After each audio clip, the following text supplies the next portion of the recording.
नमस्कार। सबसे पहले बहुत बहुत धन्यवाद और इस बात की माफ़ी कि मुझे मराठी नहीं आती।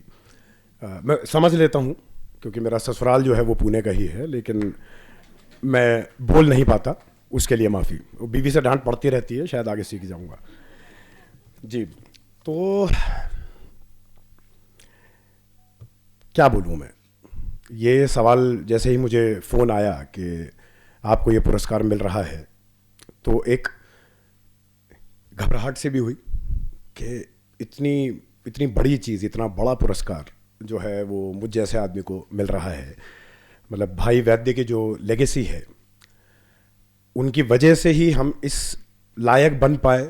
उन जैसे लोगों की वजह से, उन्होंने जिस तरह का काम किया है समाज में, उसकी वजह से ये था कि हमें इस तरह की नॉलेज मिल पाई कि हम खड़े हो पाए, ये हिम्मत मिल पाई। एक इंसान जिसने अपनी पूरी ज़िंदगी जो है इस समाज को बेहतर बनाने में और समाज को साथ लाने में जो लगाई, तो सबसे पहली चीज़ तो वो थी।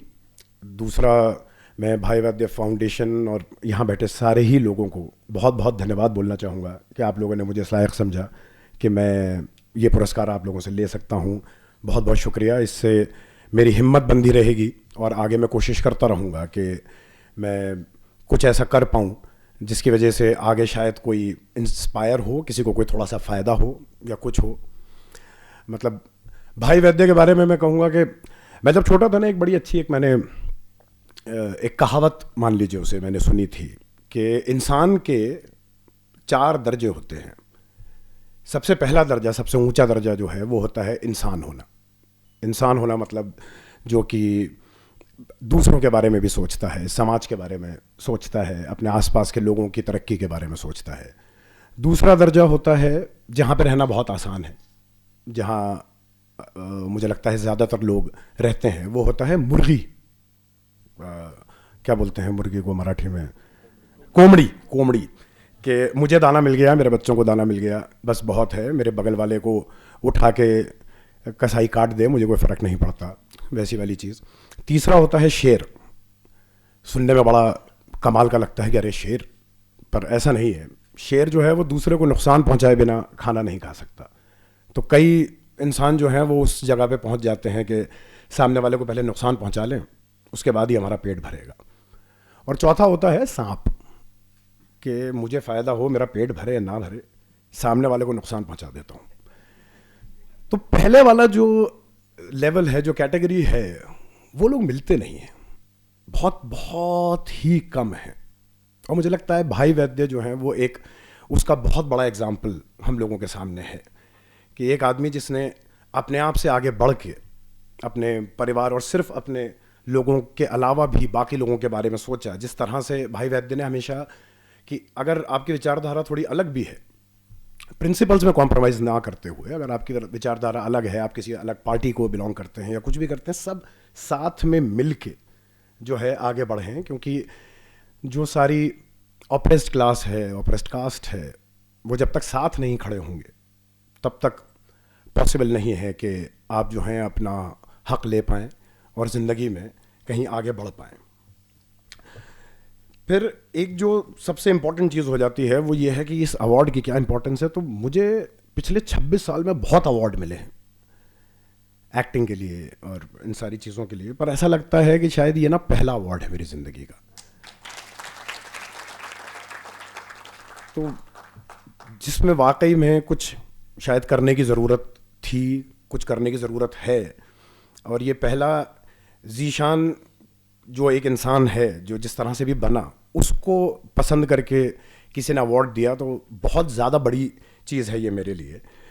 और मैं क्यों ये करता हूँ, एक ये सवाल उठता रहता है कि भाई आप कलाकार हैं, आपका क्या मतलब इन सारी चीज़ों से।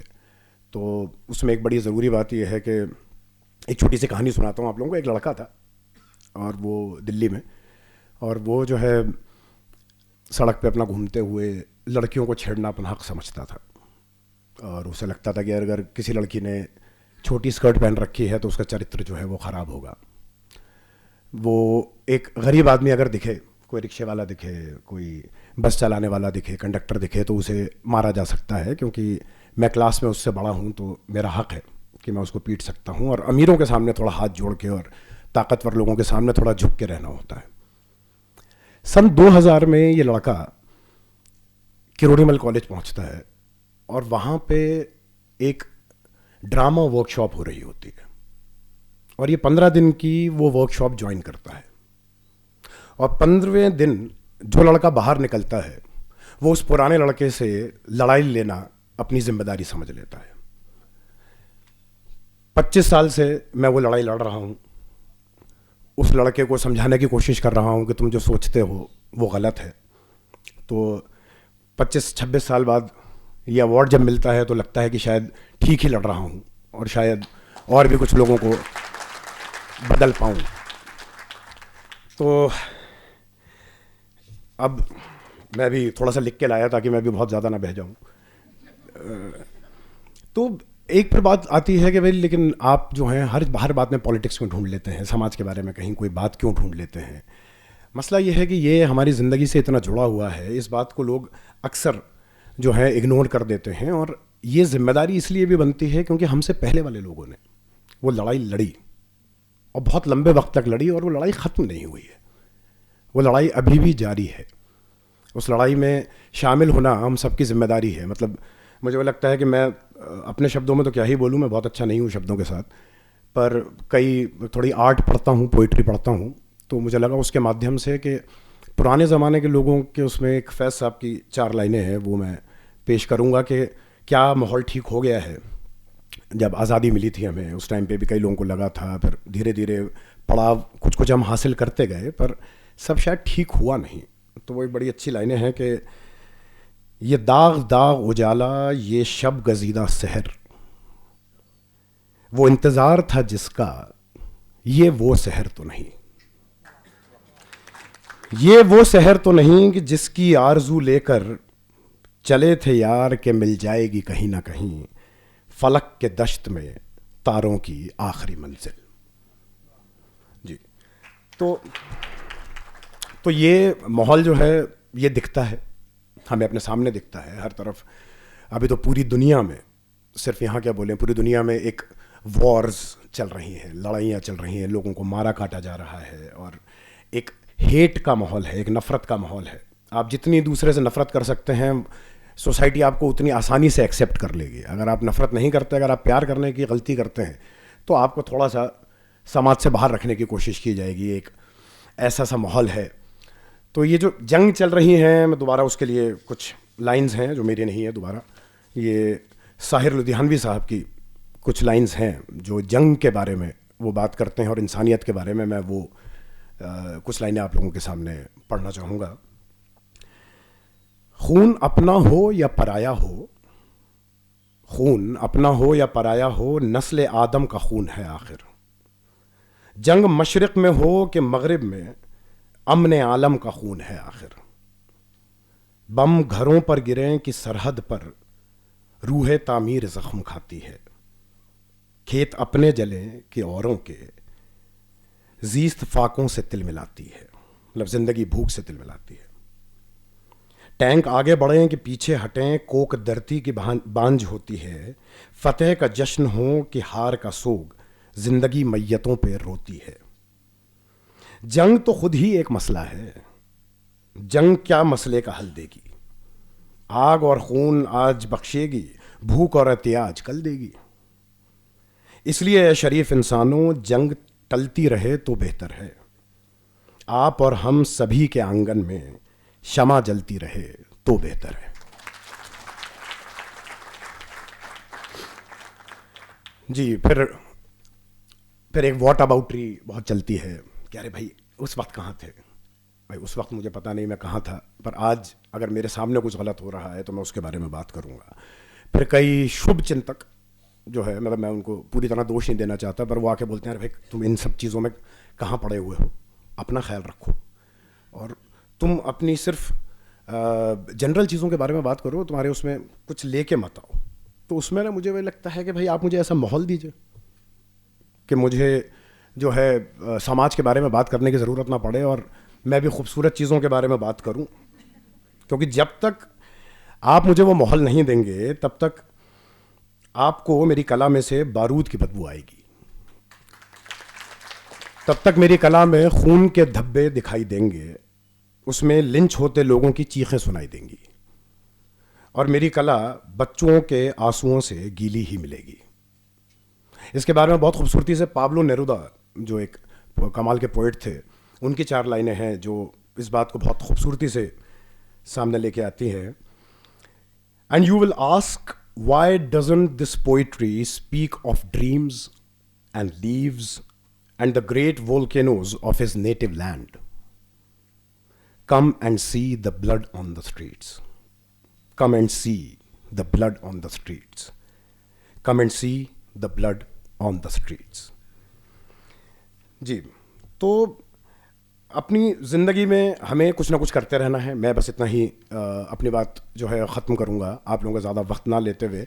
मैं बस इस तरह का आपको बार बार समझाया जाएगा, आप लोगों को रोकने की कोशिश की जाएगी, आप लोगों को कहीं साइड किया जाएगा, और आपको ऐसा बनाने की कोशिश की जाएगी कि आपका इस समाज से कोई लेना देना ना रहे, और आप अपनी ज़िंदगी को जो है एक मुर्गी बन के, जैसे हमने बात की थी, कोमड़ी बन के जो है आप अपनी ज़िंदगी जी लें।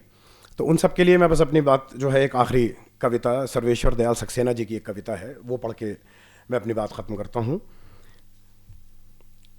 तुम्हारे घर के एक कमरे में आग लगी हो तो क्या तुम दूसरे कमरे में सो सकते हो?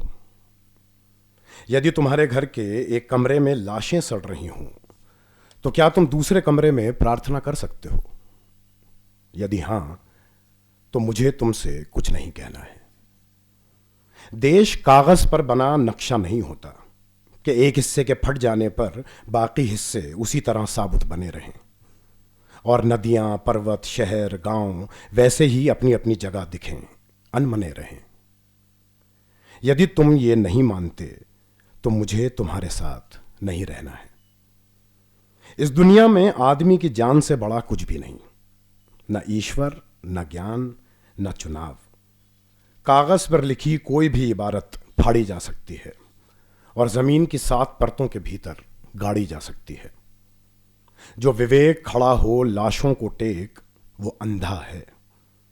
जो शासन चल रहा है बंदूक की नली से, हथियारों का धंधा है। यदि तुम ये नहीं मानते तो मुझे अब एक क्षण भी तुम्हें नहीं सहना है। याद रखो, एक बच्चे की हत्या, एक औरत की मौत, एक आदमी का गोलियों से चिथड़ा तन किसी शासन का ही नहीं, संपूर्ण राष्ट्र का है पतन। ऐसा खून बहकर धरती में जज्ब नहीं होता, आकाश में फहराते झंडों को काला करता है। जिस धरती पर फौजी बूटों के निशान हों और उन पर लाशें गिर रही हों, वो धरती यदि तुम्हारे खून में आग बनकर नहीं दौड़ती तो समझ लो तुम बंजर हो गए हो। तुम्हें यहां सांस लेने तक का नहीं है अधिकार। तुम्हारे लिए नहीं रहा अब यह संसार। और आखिरी बात बिल्कुल साफ, किसी हत्यारे को कभी माफ मत करो, चाहे वो हो तुम्हारा यार, धर्म का ठेकेदार, चाहे लोकतंत्र का स्वनाम धन्य पहरेदार। धन्यवाद। मैं बस आखिर में यह अवार्ड डेडिकेट करना चाहूँगा बहुत सारे लोगों को, जो ऑप्रेस्ड क्लास है, जो ऑप्रेस्ड कास्ट है, मणिपुर के लोगों को डेडिकेट करना चाहूँगा, जिन लोगों ने अपने घर वालों को लिंचिंग में खोया है, जिन लोगों ने अपनी जान लिंचिंग में खोई है, जिन लोगों ने अपनी जान कास्ट अट्रॉसिटीज़ में खोई है, जो पत्रकार, जो जर्नलिस्ट अभी भी जेल में सड़ रहे हैं क्योंकि उन्होंने सच का साथ देने की ठानी थी, जिन लोगों को बिना बात के उठा के झूठे आरोपों में जेल में बंद कर दिया गया है, वो वॉर में जिन लोगों ने अपनी ज़िंदगियां खोई, अपने परिवार खोए, उन सबको मैं डेडिकेट करना चाहूँगा। मैं ये अवार्ड उन सबको डेडिकेट करना चाहूँगा जिनके अंदर एक गुस्सा है पर वो किसी डर की वजह से बोल नहीं पा रहे हैं। हम उनके साथ हैं और ऐसी जगह पे आके ऐसा लगता है कि आप अकेले नहीं हैं, यहाँ इतने सारे लोग हैं जो आपके साथ खड़े हैं। ये अवार्ड फिलिस्तीन के लोगों के लिए। Thank you. जय संविधान, जय भीम, जय समाजवाद।